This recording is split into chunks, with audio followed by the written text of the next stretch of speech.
है तो इतनी बड़ी गोरी सी बालिका, हम उस समय लाल वस्त्र भगवा वस्त्र पहनते थे, ऊपर का वस्त्र का छोर पकड़ा और वह घूमने लगी ऐसे और कह रही थी जाएगो बाबा, जाएगो बाबा।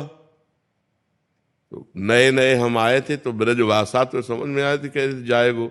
तो हम कहा यहाँ किसी गोस्वामी की बच्ची होगी, और ऊपर से रो के आ रहे थे तो कहीं कोई रति थी नहीं।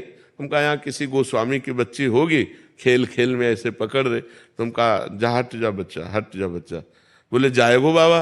और हम उस समय ये समझ ही नहीं पा रहे कि ऊपर हम बात करके आ रहे हैं प्रभु से और इधर हमसे प्रश्न किया जा रहा है, और ऐसे चल दिए। जो ही हम गए तो जिस आश्रम में रुके थे वहां एक संत खड़े थे। उन्होंने कहा बाबा तुमको बुलाया है। तो हम कहा हम तो जानते नहीं। बोले तुम्हें देखा है, वो बुला रहे हैं। तो उनका किस लिए? बोले आप चलो। तो उन्हीं के साथ चले गए। तो उन्होंने, गौशाला थी और एक कमरा बना हुआ था बहुत बढ़िया। बोले यहाँ दूध पियो, मठा पियो आराम से और यहाँ रह जाओ। अरे हम कहे तो भगवान की। तब हमें एकदम वापस ध्यान आया कि वो जाएगो जाएगो बाबा। हम कहे तो श्री जी थी।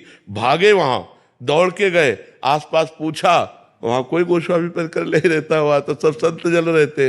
अरे हम कहा यार धोखा हो गया, धोखा हो गया। श्री जी ने ऐसा आई, हम उनको छुआ भी नहीं। वो हमारा वस्त्र, अब बालिका रूप में थे। अगर हमें पता हो कि वृंदावनाधीश्वरी लीला कर रही तो उसी समय गले लगा। पर वो बहुत चतुर है, जब तक वो सामने रहेंगे तब तक संशय रखते हैं कि पकड़ न पावे, और जहां वो अलग होते तब पक्का विश्वास हो जाता है कि प्रभु ही थे। ऐसा होता है।